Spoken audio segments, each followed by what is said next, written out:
नमस्कार दर्शकों, स्वागत है आप सभी का राष्ट्र प्रथम में। मैं हूं आपके साथ मानसी जैन। आइए नजर डालते हैं इस वक्त की हेडलाइंस पर।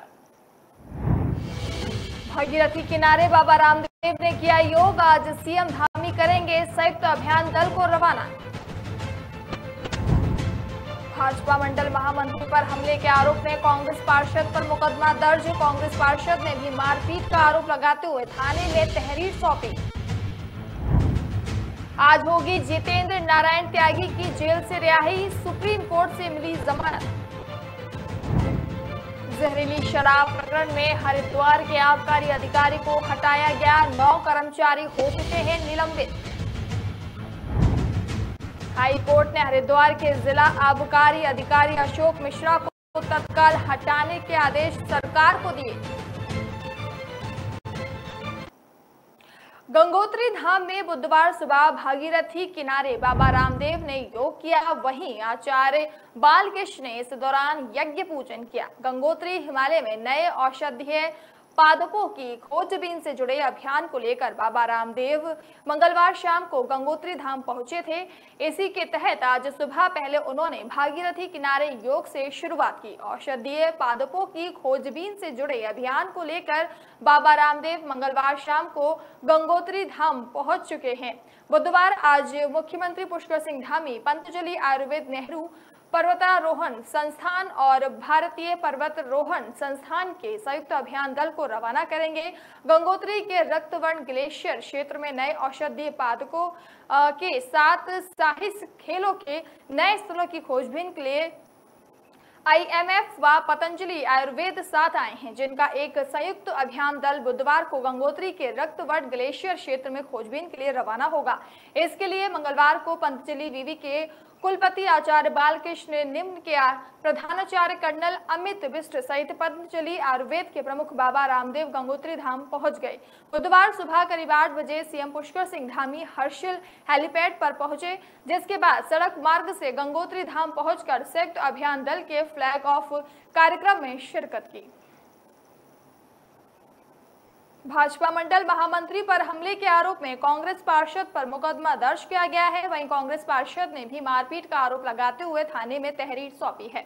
भाजपा उत्तरी नगर मंडल के महामंत्री व जगतपुरा निवासी राधे श्री शर्मा के खंबा हटवाने के विवाद में कांग्रेस ने हमले का आरोप लगाया।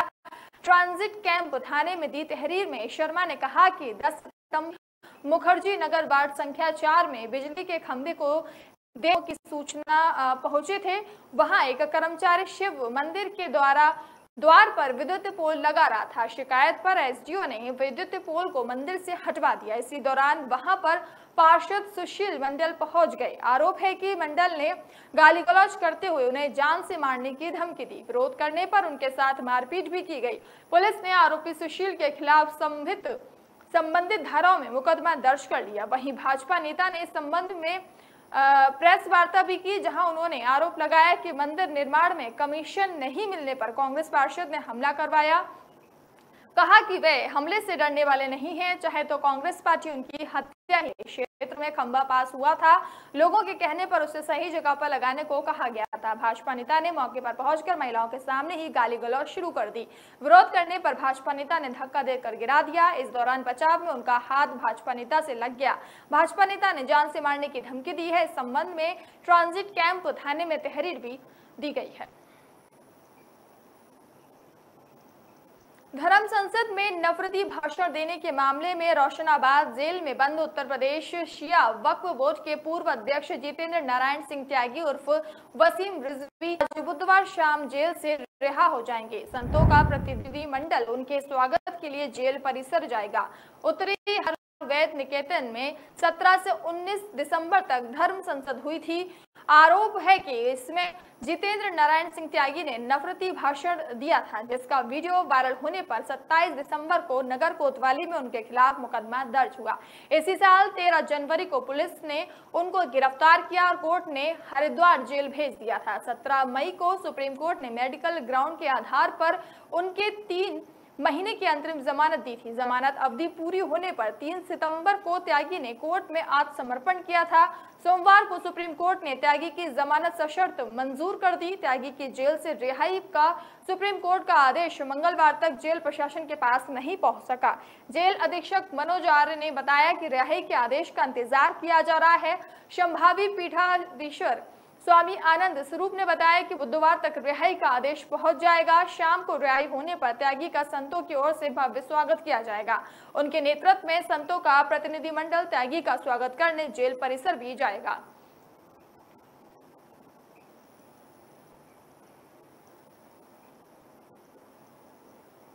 शासन ने हरिद्वार जिले के जिला आबकारी अधिकारी अशोक कुमार मिश्रा को हटा दिया है। उन्हें हरिद्वार में जहरीली शराब से मौत के मामले में प्राथमिक जांच में लापरवाही बरतने का दोषी पाया गया। उन्हें अब सहायक आबकारी आयुक्त के पद पर मुख्यालय देहरादून भेजा गया है। इससे पहले आबकारी विभाग के 9 कर्मचारियों को निलंबित कर दिया गया था। विभागीय सचिव हरिश्चंद्र सेमवाल ने इस संबंध में आदेश जारी कर दिए हैं। जारी आदेश में कहा गया कि हरिद्वार जिले के पथरी थाना क्षेत्र के फूलगढ़ एवं शिवगढ़ में शराब पीने से लोगों की मौत की अपर आबकारी आयुक्त से प्रारंभिक जांच कराई गई थी। अपर आबकारी आयुक्त की जांच में जिला आबकारी अधिकारी अशोक कुमार मिश्रा की लापरवाही एवं कार्य में शिथिलता सामने आई है। इसके आधार पर उन्हें इस पद से हटाकर देहरादून मुख्यालय में तैनात किया गया है। आबकारी आयुक्त की ओर से इससे पहले इस मामले में हरिद्वार के आबकारी निरीक्षक भरत प्रसाद, प्रधान आबकारी सिपाही दिनेश सिंह रावत, प्रधान आबकारी सिपाही शिवराज सिंह, आबकारी सिपाही श्रवण कुमार, जनपदीय प्रवर्तन हरिद्वार के उप आबकारी निरीक्षक किशन सिंह चौहान, प्रधान आबकारी सिपाही डिम्पल रानी, प्रधान आबकारी सिपाही राजीव कुमार सैनी, प्रधान आबकारी सिपाही अनिरुद्ध शर्मा एवं आबकारी सिपाही प्रदीप दयाल को निलंबित किया जा चुका है। हाईकोर्ट ने हरिद्वार के जिला आबकारी अधिकारी अशोक मिश्रा को तत्काल हटाने के आदेश सरकार को दे दिए हैं। कोर्ट ने हरिद्वार में जहरीली शराब से हुई मौतों को देखते हुए ये फैसला दिया है। कोर्ट ने इस संबंध में क्रियान्वयन की रिपोर्ट सरकार को 10 दिन के भीतर पेश करने के लिए कहा है। मुख्य न्यायाधीश विपिन सांघी एवं न्यायमूर्ति आरसी खुलबे की खंडपीठ के समक्ष सुनवाई हुई। मामले के अनुसार हरिद्वार के जिला आबकारी अधिकारी रहे पवन कुमार सिंह की ओर से मुख्यालय तबादला आदेश की हाईकोर्ट में चुनौती दी गई थी। उन्होंने कहा कि उनका राजनीतिक कारणों से तबादला किया गया है, जबकि उन्होंने अपने कार्यकाल में रिकॉर्ड राजस्व अर्जित किया था। कोर्ट ने याचिकाकर्ता पवन कुमार सिंह को किसी तरह की राहत नहीं दी। इसके अलावा हाईकोर्ट ने हरिद्वार में जहरीली शराब प्रकरण का संज्ञान लेते हुए सरकार को वर्तमान जिला आबकारी अधिकारी अशोक कुमार मिश्रा को हटाने और 10 दिन में आदेश के क्रियान्वयन की रिपोर्ट कोर्ट में पेश करने के निर्देश दिए हैं। फिलहाल वक्त तो चला एक छोटे से ब्रेक का। ब्रेक के बाद जल्द हाजिर होंगे।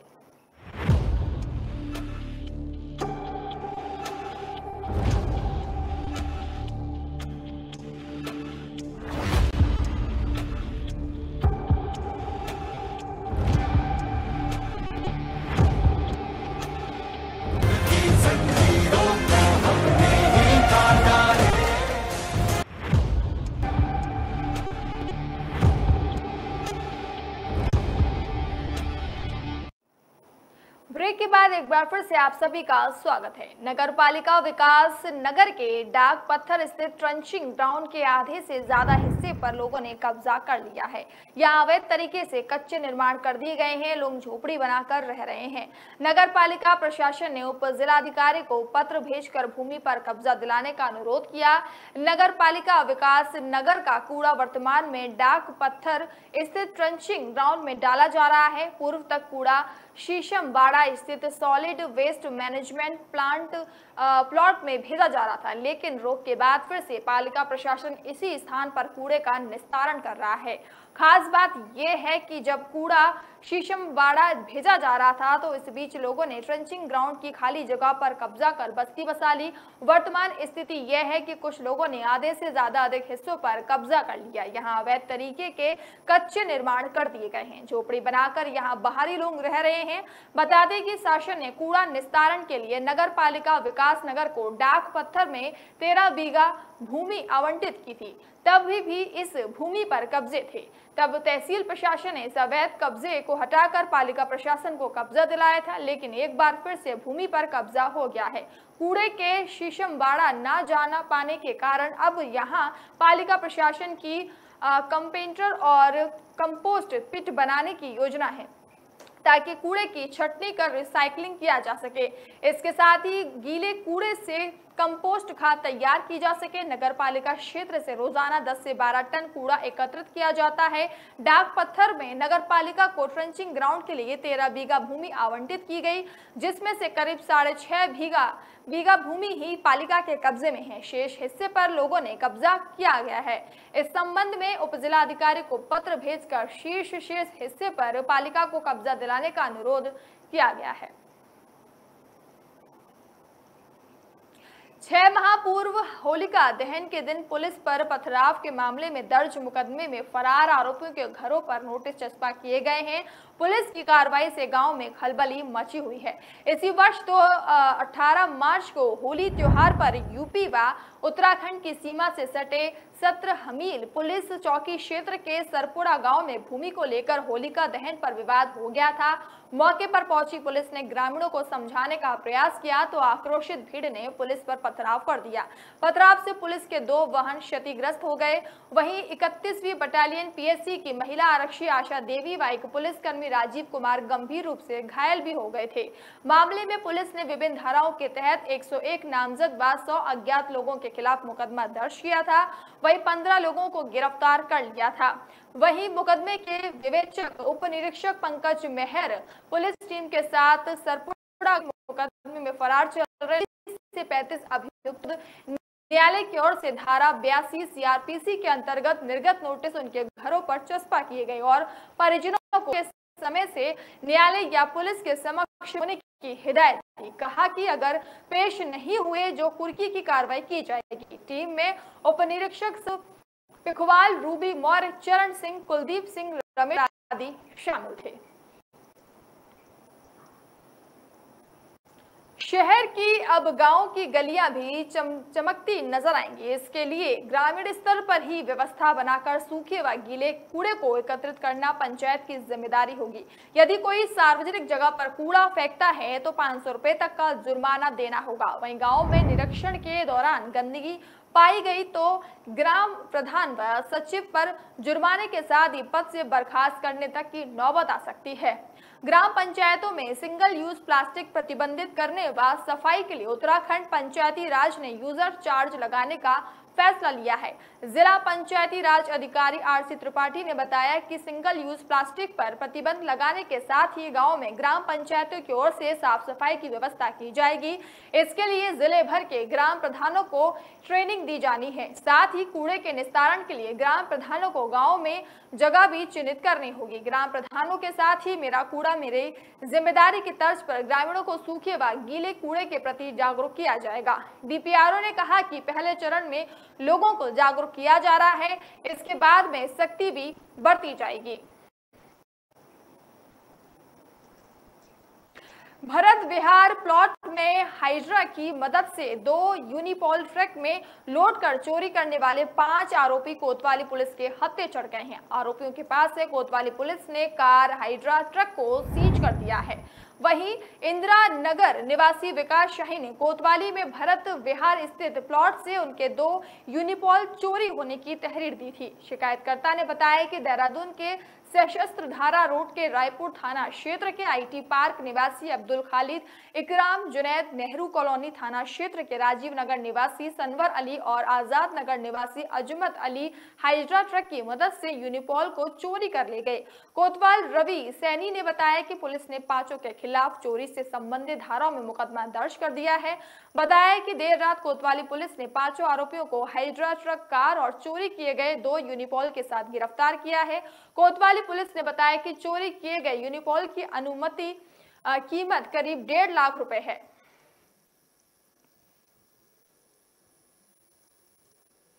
उत्तराखंड की खाद्य मंत्री रेखा आर्य ने मंगलवार को खरीफ खरीद फसल 2022 और 23 की समीक्षा बैठक ली। सचिवालय सभागार में आयोजित बैठक में मंत्री ने कहा कि प्रदेश में 1 अक्टूबर से धान की खरीद शुरू होगी। इस साल धान के मूल्य में प्रति क्विंटल 100 रुपए की वृद्धि की गई है। सामान्य धान का मूल्य 1940 रुपए से बढ़ाकर प्रति क्विंटल 2040 एवं ग्रेड ए धान का न्यूनतम समर्थन मूल्य 1960 रुपए से बढ़ाकर 2060 रुपए घोषित किया गया है। खाद्य मंत्री ने कहा कि इस सीजन में धान खरीद का लक्ष्य 9 लाख मीट्रिक टन रखा गया है। धान की खरीद के लिए विभागीय अधिकारी सभी तैयारियां पूरी कर लें। धान खरीद केंद्रों पर चौकीदार, कंप्यूटर ऑपरेटर जैसे सीजनल स्टाफ की नियुक्ति कर ली गई है। साथ ही सभी केंद्रों पर धान खरीद के लिए कांटे लगा लिए जाएं ताकि 1 अक्टूबर से शुरू होने वाली धान की खरीद किसी तरह से प्रभावित ना हो। वहीं विभागीय मंत्री ने 1 से 15 अक्टूबर तक सरकारी विभागों से धान खरीदने एवं इसके बाद कमीशन एजेंट के माध्यम से किसानों से धान खरीद कराने के निर्देश दिए। मंत्री ने कहा कि खरीफ सीजन में कुल 9 लाख मीट्रिक टन धान खरीद का लक्ष्य दिया गया है। विभागीय मंत्री ने कहा कि 4 एजेंसियों खाद्य विभाग, सहकारिता विभाग, नेफेड और एनसीसीएफ को धान खरीदने के लिए नामित किया गया है। खरीफ जमीन में करीब 297 खरीद केंद्र खोले गए हैं। कैबिनेट मंत्री रेखा आर्य ने देहरादून, उधम सिंह नगर, हरिद्वार और नैनीताल जनपदों के डीएम को निर्देश दिया कि चालू सीजन में कितने हेक्टेयर में धान की बुवाई की गई एवं इसका कितना उत्पादन हुआ, जल्द ही इसकी जानकारी दे। बैठक में मंत्री ने अधिकारियों को निर्देश दिए कि ऐसे स्थानीय उत्पाद जिनका केंद्र सरकार ने समर्थन मूल्य घोषित किया है, जिनमें मंडुआ, मक्का, उड़द, मूंगफली, सोयाबीन, तिल, ज्वार आदि शामिल है, इनके खरीद के लिए एक कार्य योजना तैयार करें। कैबिनेट मंत्री ने कहा कि पहाड़ के स्थानीय काश्तकारों की आर्थिकी को मजबूत करने के लिए ये पहल वरदान साबित होगी। इससे पहाड़ के स्थानीय उत्पादों को एक नई पहचान मिलेगी। साथ ही पहाड़ के किसान भी लाभान्वित होंगे। बैठक में महाप्रबंधक FCI Rajesh Singh, FC Kumaon, BS Chalal और आरसीएफ गढ़वाल रणवीर सिंह चौहान, आयुक्त खाद्य पीएस पांगती और आदि विभागीय अधिकारी एवं कर्मचारी मौजूद रहे। फिलहाल वक्त तो चला एक छोटे से ब्रेक का। ब्रेक के बाद जल्द हाजिर होंगे।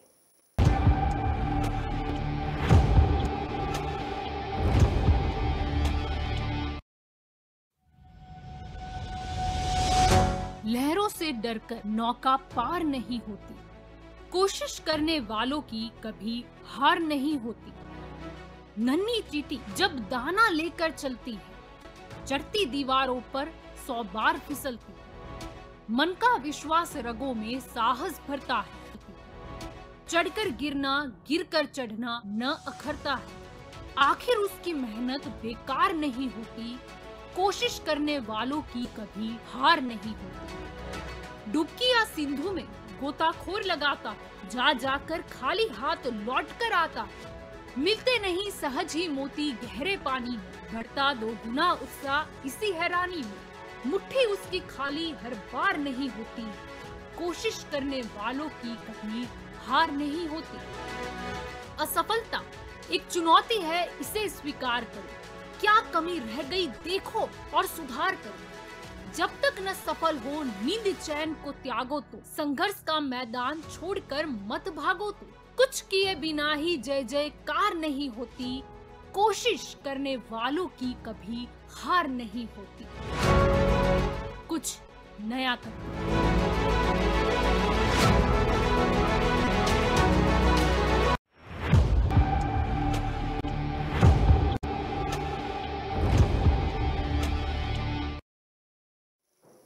ब्रेक के बाद एक बार फिर से आप सभी का स्वागत है। अस्पतालों में इन दिनों बुखार, खांसी, जुकाम, उल्टी, दस्त के रोगी ज्यादा पहुंच रहे हैं। इनमें बच्चों की संख्या अधिक है। वहीं महिला और अस्पताल में मरीजों की काफी भीड़ रही। बेस अस्पताल में 0 से 14 वर्ष के बच्चों में खांसी, कफ, खुजली, डायरिया के मामले देखने को मिल रहे हैं। वहीं महिला अस्पताल में भी बदलते मौसम में छोटे बच्चों में उल्टी, दस्त, खांसी, जुकाम, वायरल और डायरिया की समस्या देखने को मिल रही है। साथ ही पेट दर्द, कम वजन, सूजन और पेट फूलना, भूख न लगना, ठंड लगना आदि के मामले भी आ रहे हैं। महिला अस्पताल की बाल रोग विशेषज्ञ डॉक्टर रेणु अग्निहोत्री का कहना है कि दिन भर में ओपीडी में करीब 60 मरीज रोजाना आ रहे हैं। उन्होंने बासी भोजन, जंक फूड नहीं खाने और डायरिया की शिकायत होने पर ORS का घोल पिलाने को कहा है। चिकित्सकों के अनुसार बच्चों को दस्त के समय ज्यादा से ज्यादा पानी पिलाना चाहिए और ज्यादा दिक्कत होने पर चिकित्सक को दिखाना चाहिए। कालाजार रोग से पीड़ित पिथौरागढ़ निवासी एक व्यक्ति की उपचार के दौरान मौत हो गई। 32 वर्षीय युवक 30 अगस्त से सुशीला तिवारी अस्पताल में भर्ती था। मेडिकल कॉलेज के प्राचार्य डॉक्टर अरुण जोशी ने बताया कि मरीज तेज बुखार से पीड़ित था और खून की कमी काफी ज्यादा थी। गर्म इलाके में पाए जाने वाली कालाजार नाम की बीमारी अब पहाड़ों के ठंडे इलाके में भी रफ्तार पकड़ती नजर आ रही है। कालाजार लेबोटोमस की बी नाम की मक्खी के काटने से होता है, जो कि ज्यादातर गर्म इलाकों में पाई जाती है।